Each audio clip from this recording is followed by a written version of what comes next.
Hey everybody, it's Jason Blaha here, and today I want to chat with you guys a little bit about understanding the relationship between height and weight classes. And this applies primarily to strength sports, although this can apply to pretty much any sport because we know that size equals strength potential and size equals force production potential because they're essentially the same thing. And that doesn't necessarily replace skill in any given sport. It simply implies your ability to exert force because muscle mass gives you the ability to do that. However, when we're dealing specifically with strength sports, we have to factor in a few things as far as weight goes and as far as height goes. And that's when we're looking at distance moved overall. And it may not matter on an individual lift because people say, well, people of different heights could have different arm lengths. Yeah, and that's true. That is very true.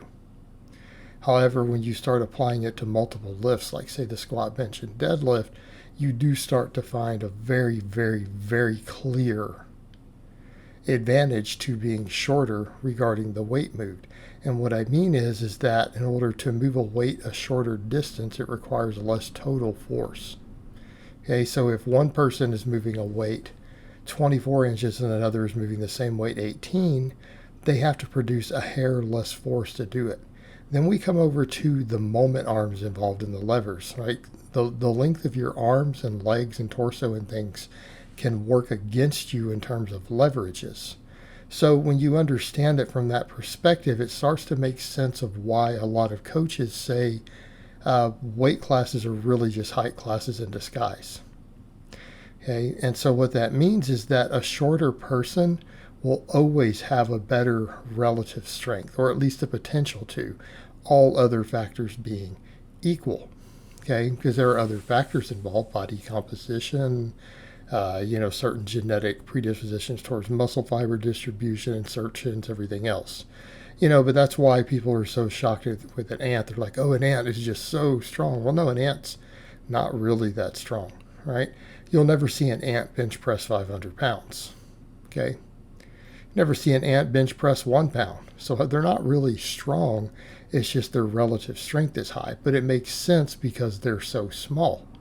Okay, and it comes to thousands and thousands of times stronger relative to their size when you get that small.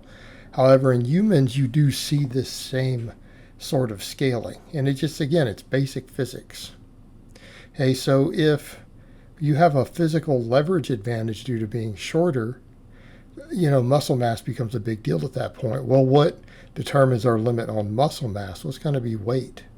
Furthermore, when we start talking lean body mass or muscle mass, you have to factor in, well, how much of your weight is that? Well, someone who has a smaller frame means they're shorter. Like people get this idea, they're like, oh, you can be tall with a really small frame. Well, no, not really. Right? It's just you see skinny undereaters and think it's a small frame. Till you see that 6'5" guy bulked to 300 pounds and you're like, oh, that guy has a massive frame. Of course he did. He's 6'5". He's always had a massive frame. He just didn't look like he did when he weighed 140 pounds because there was no muscle or fat on that frame. The frame was just as big. Okay? Perfect example, look at Half-Thor. Look how he just looked like a skinny ectomorph when he was a teenager, when he was walking around, close to 6'8". Then, you bulk him to 400 pounds. What happens? Well, then he looks like he's got a massive frame. His frame didn't change. His frame didn't change. He always had a big frame. But you come over to the overall size of a person. Well, guess what? A taller person has a heavier skeleton. They have heavier organs, right? Their body is just bigger outside of the muscle mass they have. So you come to those situations, you start to see how weight matters, right? The body weight makes a big deal. Makes a big deal.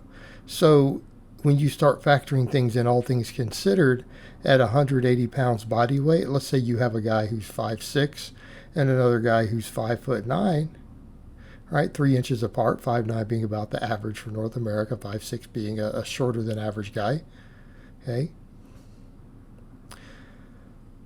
If they both weigh 180 pounds and they're both 11% body fat, you would expect the shorter guy to have a bigger total.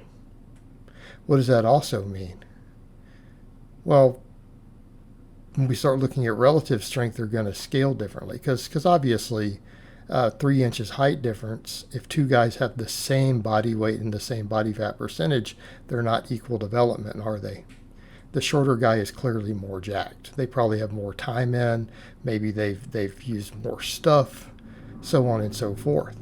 And then we start getting to the extremes, there's practical limitations. But you could assume because he's got quite a bit more muscle relative to his frame, he has done something, whether it's just simply trained longer or trained harder or whatever. He's done something to be ahead of the other person because they're not the same. Their 180 pounds is not equal. All right, you would expect the guy 3 inches taller to weigh 15 pounds more at the same body fat if all other factors were equal. But when we start looking at scaling, that also means that relative strength is going to be different.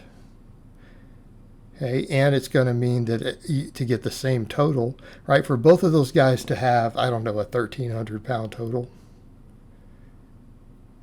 at 180, it's going to be easier for the 180 pound guy to do it who's shorter. Just throwing it out there, and I'm not saying a 1,300 is an amazing total. It's not what we're implying. Simply pointing out he won't need as much muscle to do it. So he could probably weigh less. Okay, he'll probably weigh less.